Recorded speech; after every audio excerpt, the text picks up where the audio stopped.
Hello and welcome to Spectrum News at 2. My name is Xavier Robert, coming to you live from the capital city of Akwa Ibom. Let's take a look at the headlines. Federal government opens e-passport offices in Italy, Spain, 3 others. NIMC clears over 2.5 million backlog of NIN modification. Plus, G7 leaders say support for Ukraine will never waver. We will bring you details of these stories and more in a moment.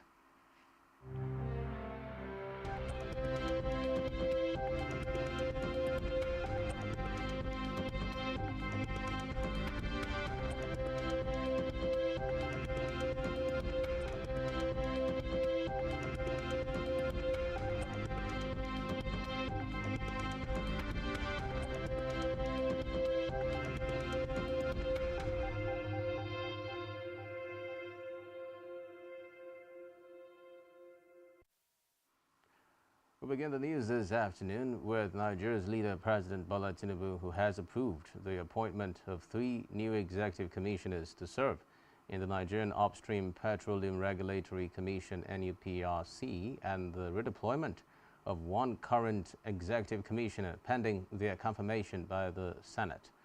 The newly appointed executive commissioners include Bashir Indabawa, Northwest Executive Commissioner, Exploration and Acreage Management, NRNC Amadasu South, Executive Commissioner, Development and Production, Babajide Fasina, Southwest Executive Commissioner, Economic Regulation and Strategic Planning, as well as Dr. Kalechi Ofoebu, Southeast Executive Commissioner, Corporate Services and Administration, redeployed.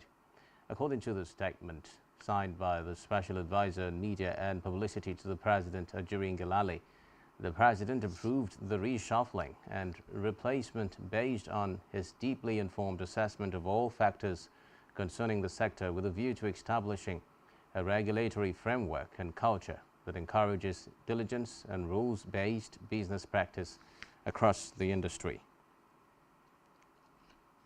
Away from that, the federal government has inaugurated enhanced e-passport facilities at selected Nigerian embassies in Italy, Greece, Austria and Switzerland.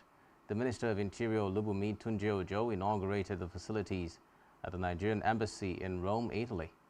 A statement by the Service Public Relations Officer, SPRO, Adedotun Aridegbe, in Abuja, stated that the new passport processing centers were part of efforts to streamline passport processing and acquisition for Nigerians residing in the diaspora. The Interior Minister, who was represented by the Acting Controller General, Caroline Adepoju, emphasized the dedication of President Bola Tinubu's government to citizens' diplomacy and the enhancement of services to the diaspora community. From the Green Chambers now, where the Deputy Speaker of the House of Representatives, Benjamin Kalu, has said that bills supporting women's rights and inclusion that failed to scale through the 9th Assembly would not be rejected again in the 10th National Assembly. Kalu made the promise during the 40th anniversary of News Engineering Limited and the launch of the News 4040 Leadership Development Fellowship held in Abuja.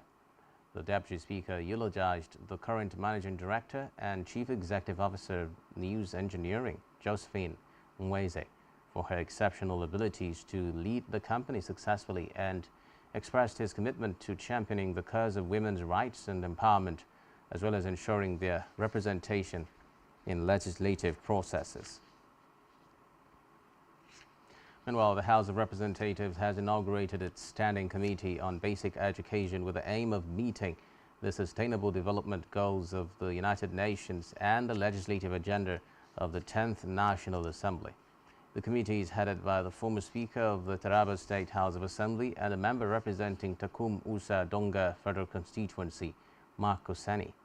During the inaugural meeting, Oseni charged committee members and the National Assembly bureaucracy to be committed and deep in their thoughts in achieving the legislative agenda of the Tajuddin Abbas-led House of Representatives.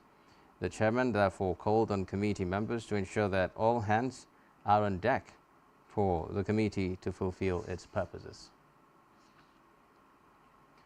In a separate development, the National Identity Management Commission, NIMC, has cleared a backlog of over 2 million National Identification Number (NIN) modification requests. NIMC Acting Director General Adbisoye Koka Odusote confirmed this in a statement today. She said the achievement underscores NIMC's commitment to ensuring that all Nigerians have access to secure and universally recognized identity documentation. The NIMC DG also noted that the agency was committed to improving its communication channels. In another development, the Inspector General of Police, IGP Kayode Batokun, has ordered the restriction of vehicular movement in Kogi, Bayelsa and Imo states during governorship elections scheduled to hold on November 11, 2023. Addressing a news conference in Abuja, the Force Public Relations Officer ACP Muyiwa Dejobi said the restriction would be effective 12:01 a.m. to 6 p.m. on Saturday in the 3 states. Dejobi, however, added that those on essential services are exempted from the restriction on election day. On to education. Tertiary Education Trust Fund (TET Fund) has pledged to partner with Rural Electrification Agency (REA) to provide uninterrupted power in universities and other tertiary institutions in the country. The Executive Secretary of TET Fund, Sonia Chono, stated this during a courtesy visit to his office by the Managing Director of REA, Salihijo Ahmed, in Abuja. Chono noted that the importance of steady power supply in tertiary institutions cannot be overemphasized, commending the Energizing Education Program (EEP) program by REA in select universities and teaching hospitals across the country. The TET Fund boss also called on REA to revamp the project in some of the beneficiary institutions that have encountered challenges with the EEP. Back here, Akwa Ibom State Governor Pastor Moino yesterday dismissed allegations of controversial appropriations in the 2023 supplementary budget by Policy Alert as spurious and unfounded, reassuring of his administration's focus on delivering dividends of good governance to Akwa Ibom people in line with the Arise Agenda goals.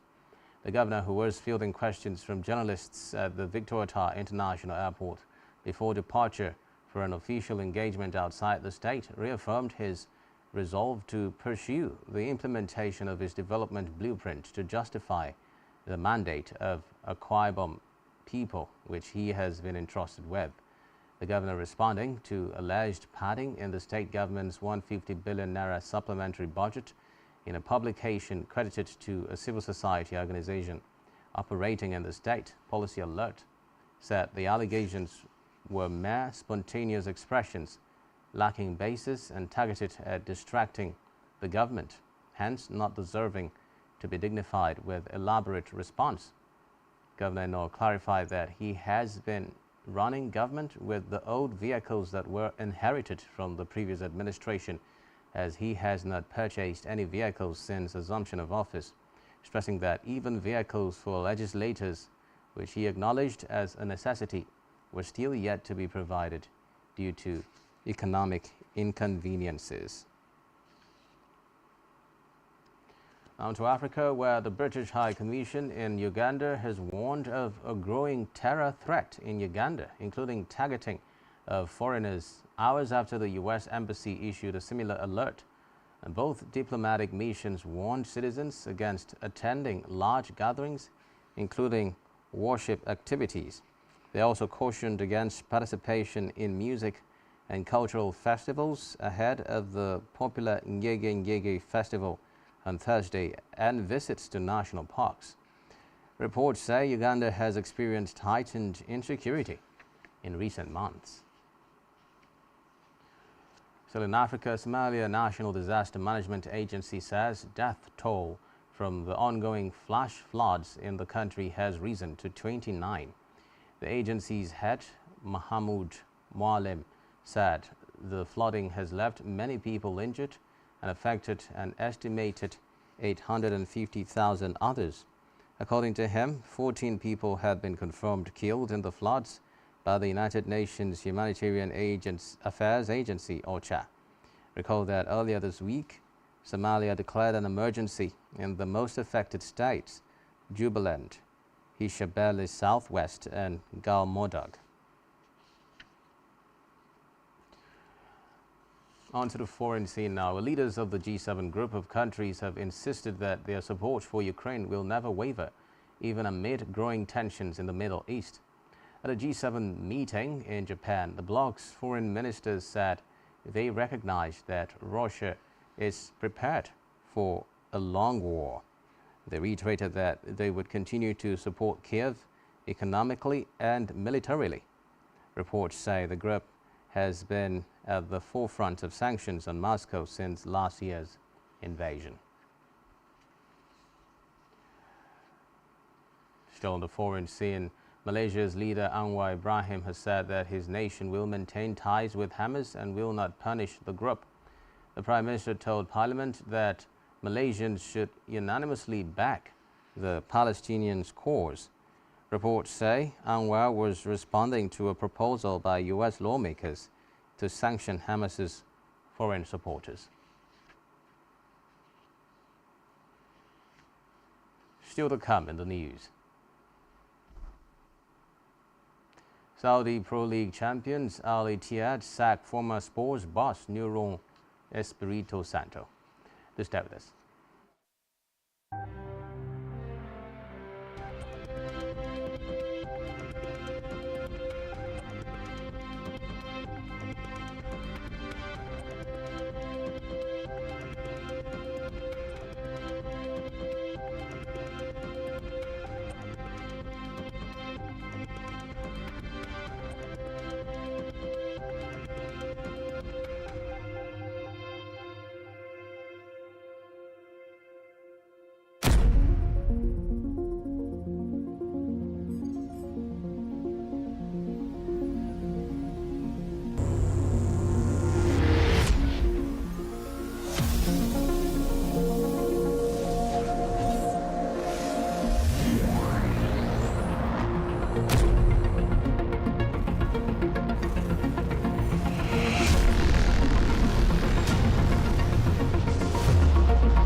Every day marks a day of significance. That in view of the apology tendered by this former minister who had earlier been cleared by this August Assembly, as we face critical issues, developments and events which shape our social and political landscape here in Nigeria and beyond.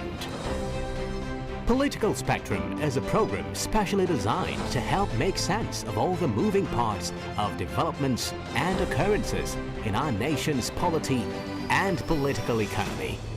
There is nothing wrong with Nigeria, but there's everything wrong.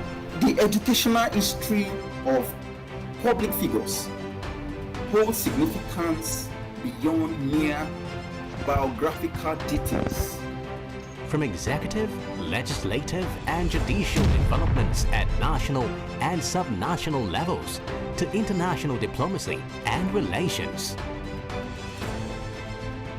Join us for exclusive interviews with key political figures, expert opinions, analysts, thought-provoking conversations for and against, shedding light on the major issues that matter. We will always keep you updated on the most factual, smartest and unbiased reportage. Stay tuned to Political Spectrum. Political Spectrum. All sides matter at the round table. Political Spectrum. Exclusive to Spectrum Television.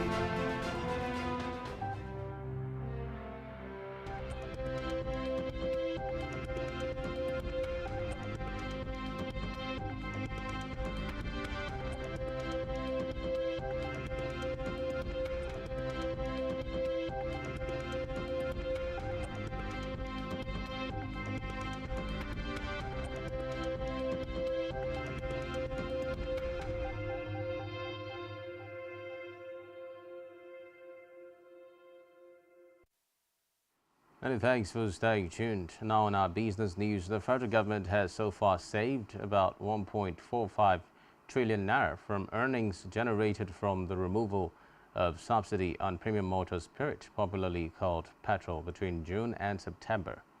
This is according to Federal Account Allocation Committee (FAC) documents obtained from the website of Nigeria's Governors Forum and National Bureau of Statistics.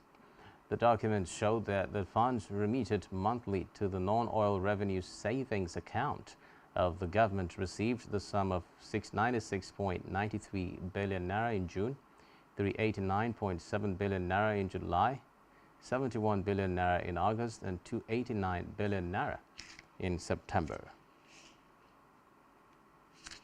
Still in business, the Nigerian National Petroleum Company Limited (NNPCL) has said that it had launched a new crude oil grade Nembe and had shipped its first cargo in October, consisting of 950,000 barrels. The Executive Director of Crude and Condensate at NNPC Trading, Mariamu Idris, at the August European Crude Conference in London, said the first cargoes of the new grade were sold to France and the Netherlands. Idris noted that Nembe is similar to other distillate-rich grades such as Focados, Bonga, and Agina. She added that NNPCL is aiming to rise the production of Nembe to 80,000 barrels per day for the first quarter of next year and 150,000 barrels per day by the start of 2025.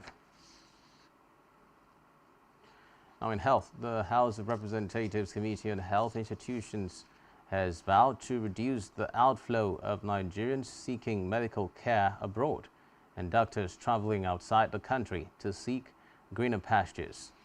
This was as the medical director of the Federal Medical Center, Jabi, Abuja, Professor Saad Ahmed, disclosed that about 51 healthcare workers have left the hospital since the beginning of 2023. The chairman of the House of Representatives Committee on Health Institutions, Amos Magaji, noted that the committee will also focus on improving the budgetary allocation for the healthcare sector. Magaji added that the committee is working towards ensuring that the hospital gets another land allocation to expand its health services. Still in health, ophthalmologists have said that pregnant women with uncontrolled diabetes and other metabolic diseases may give birth to babies with cataracts. The expert said it was important for pregnant women to have good antenatal care to reduce the risk of pregnancy complications that could affect the eyes of their babies when they are born. Besides diabetes in pregnancy, the ophthalmologists also disclosed that certain infections in pregnancy like rubella, German measles, can lead to a woman giving birth to a child with cataract, while advising teenage girls to go for rubella vaccination. They noted that cataracts in children could either be by birth, congenital, or acquired after birth, warning that an injury to the eye could cause cataracts in children. Now to sports, where Saudi Pro League champions Al Ittihad have sacked former Tottenham manager Nuno Espirito Santo following a run of poor results. They have won 6 of 12 league games this season and suffered a 2-0 defeat by Air Force Club of Iraq in the Asian Champions League on Monday. Nuno, aged 49, took over at Al Ittihad in July 2022 after being sacked by Tottenham 8 months earlier. Still in sports, Brennan Johnson has returned to the Wales squad after injury to boost the team's bid to reach Euro 2024. The Tottenham forward, along with captain Aaron Ramsey, missed the October win against Croatia that turned around Wales' campaign. Wales will qualify for the European Championship if they win their last two Group D games against Armenia and Turkey later this month. On entertainment news, People magazine has announced Hollywood actor Patrick Dempsey as this year's title holder for the sexiest man alive. Dempsey is famous for his role as Dr. Derek McDreamy Shepherd in one of the most popular TV shows of all time, Grey's Anatomy. He has also featured in other Hollywood classics such as Enchanted and Maid of Honor. The 57-year-old movie star said he was shocked when he heard the announcement, which aired via the Jimmy Kimmel Live show last night. Still on entertainment news, American disc jockey and music executive DJ Khaled has revealed that he has been feeling inspired lately by Afrobeats. DJ Khaled said he is finding a similar spiritual connection to the one he feels with dancehall. According to him, Afrobeat star Burna Boy would be on his upcoming 14th studio album Till Next Time, which will arrive in 2024.